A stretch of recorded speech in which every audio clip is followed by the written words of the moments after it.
Hey guys, and welcome back to the channel. My name is Monica and I post videos on money, travel, and lifestyle, and today I am sharing with you your April 17th stimulus check update. Before we even get into this video, be sure to give me a big thumbs up. It really helps my channel a lot. And if you're interested in topics like the stimulus check update as well as money, travel, and lifestyle, don't forget to subscribe down below to my channel. And lastly, I want to do something to help our essential workers. I am actually doing a giveaway, and I'm going to be giving away $20 through Cash App for 2 lucky winners. I really feel like our essential workers are on the front lines. They are fighting every day, really working hard to provide for their families and do all they can to save lives, and I would love to just treat you to lunch. That's one less thing on your agenda for the day. I really hope it helps. In order to be a part of the giveaway, just like this video, subscribe, and comment down below a little bit about your story and a little bit about your stimulus check situation. So without further ado, if you want to hear up-to-date information about the stimulus checks,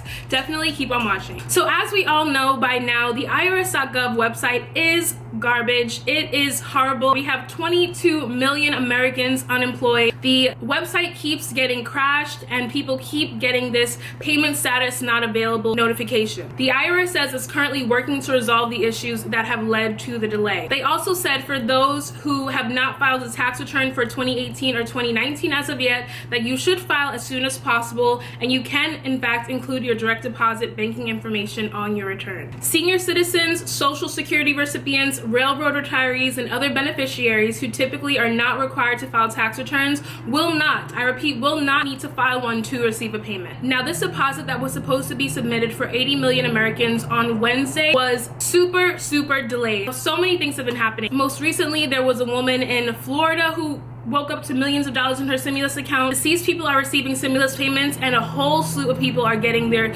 direct deposits sent to closed bank accounts. Now, this whole thing is really a mess because priority when putting this CARES Act bill together was speed. They got this bill passed through both the House and the Senate, signed by the president in 3 weeks. Their priority was speed and not efficiency, as you can see with all the glitches that are happening in the system. People who use popular services like H&R Block, Jackson Hewitt, and TurboTax did receive issues when it came to their stimulus checks. And the issue is the IRS is saying they did not have their direct deposit information on file. People who did in fact receive their payments and were not able to claim their children as dependents and receive the extra $500 credit were told by the IRS to look out for mail in the next couple of weeks. Now, in the mail, they're going to send you a letter confirming the direct deposit payment that was made, the day that it was made, and to which bank account. And at that time, they will have directions on how you can fix this issue and let them know about any dependents. The institutions that seem to have gotten the most glitches were H&R Block, TurboTax, Chase, Capital One, US Bank, and PNC, to name a few. It's also good to note that the non-filers tool is actually moving very smoothly. So even though the Get My Payment portion does not seem to be working well, a lot of people have told me that the non-filers portion is working smoothly. So for all of you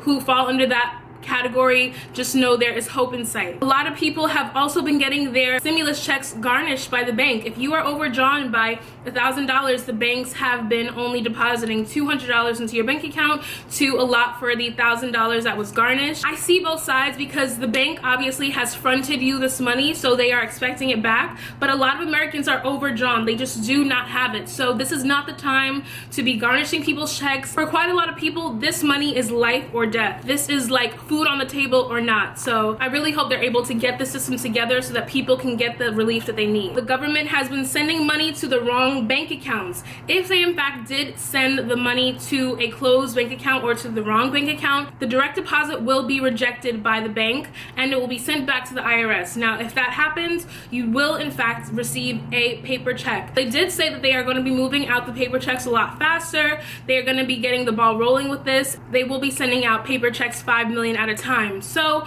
the good news is that the money is coming. Issue is that we need it now. What's also interesting is deceased people are getting a lot of stimulus checks. The amount of inaccuracies in terms of people who are living who are not getting the check and people who are deceased who are getting it is just madness. The IRS definitely needs to fix this as soon as possible and update their systems, but unfortunately there's really no efficient way to let the IRS know that someone is deceased. It's a very like haphazard way. You just write deceased on the top of a tax return and let them know that way. There's got to be a better way to do it. If you are in fact a survivor of one of these deceased people who have received a stimulus check, you are entitled to keep the money. It's a little morbid, but let's say your uncle or somebody that you are a beneficiary to passed away in the past year and the government did not know about it, you as the survivor are entitled to that money, and there was no clause about that was put into the CARES Act. So legally you can have the money. Congress did not write around that this year. A similar thing happened previously. 1,500 deceased Social Security recipients received the $250 stimulus payments under the American Recovery and Reinvestment Act, according to the 2010 report from the Social Security Administration. Deceased Social Security recipients got $18 million of the $13 billion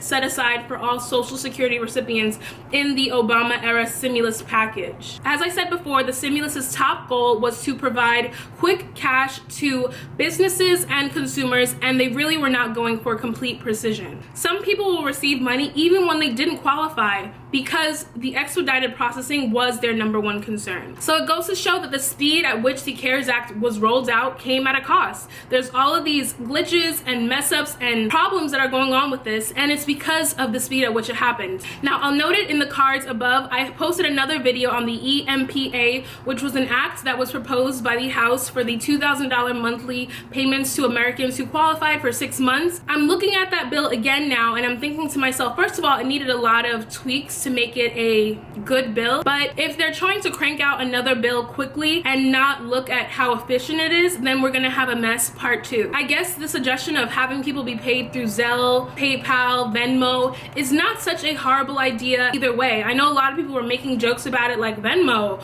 why is the IRS sending me payments through Venmo? But I believe that if they did in fact send people money through these PayPal options or Venmo options, it would have come to the people a lot more efficiently and a lot faster. What's crazy is that you get the same payment not available error message when you put in all the wrong information, like the wrong social, the wrong birthday, the wrong address. It still comes up as payment unavailable. So you could be putting in all the correct information and still be getting the same error message. Sadly, the answer for now is to wait and check again the following day, because the IRS only updates the Get My Payment data once per day. The IRS has stated that more information will be shared on irs.gov shortly on some common questions taxpayers are asking, but they also said that this system was moving smoothly and there have been no reported errors. So which one is it? The IRS will absolutely go after you if you owe them taxes. Like, if you owe money, you could go to jail, you could get a garnishment. They're at your door like, hello, you owe us money. But the moment that people are needing the assistance from the government, it seems like everything is out of whack. There's no way to get this done, but it was easy to collect hundreds of millions of tax payments, that it doesn't seem to be easy to send out that many. I also think it's confusing how people who were able to pay their IRS tax bills through a certain account cannot now receive their IRS stimulus payments to those same accounts.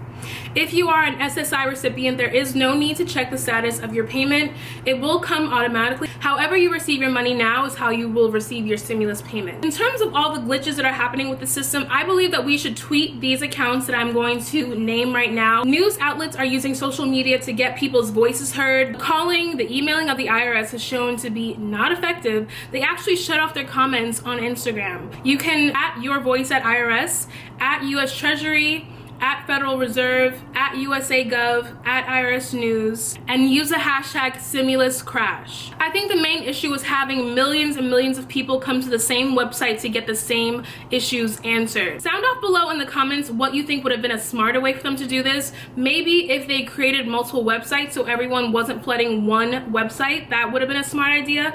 Maybe having people reach out to their banks directly, and as a last resort, go through the IRS directly. There's a lot of different ways they could have done it. I know that when a lot of people are flooding to one specific website, the website is going to have problems. So there were different ways they could have gotten it done. So hopefully they will have learned from this and will choose a more efficient route for the next stimulus. State and federal debt is not subject to being seized, but private debt is. If you can get your money seized by any private entity, I would recommend reaching out to them first to work something out. And if you can't do that, I'd recommend continuing to try the portal and add another bank account. The catch is that if they've already started processing your payment, no bank info can be changed. So you can try calling your bank, because there's been a lot of fraud with last minute bank changes, people who are actually able to get through. The agency can only process 5 million checks a week, so they are going to be cranking out these checks as fast as they can, I hope. In order to fix a problem, you have to first acknowledge that there is a problem. And I think with the IRS just tweeting that everything is fine, the system is working fine,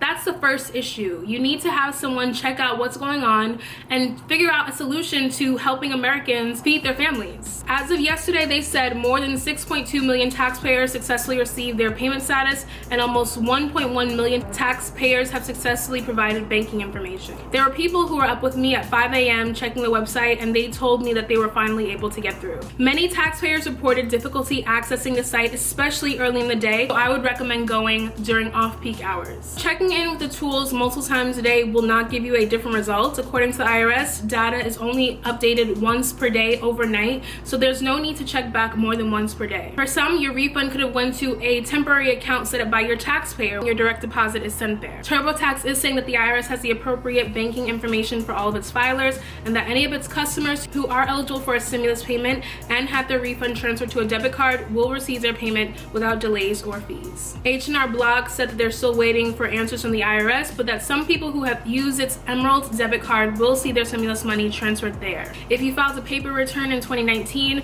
just know that they are still processing your information. And also, it's good to know that about 90% of Americans are eligible for these payments. When these payments will come, we don't know. I guess we can just keep trying and keep tweeting and slamming the website, but until then, I would recommend that you go to the website on off-peak hours and try to get it done that way. So that is the end of my video. I hope you all enjoyed. Thanks so much for watching. Be sure to like, comment, and subscribe if you like videos like this, and definitely sound up in the comments below any questions you have for me and any comments you have about this whole stimulus debacle. I want to read it down below. So that's it. I'll catch you all in the next video.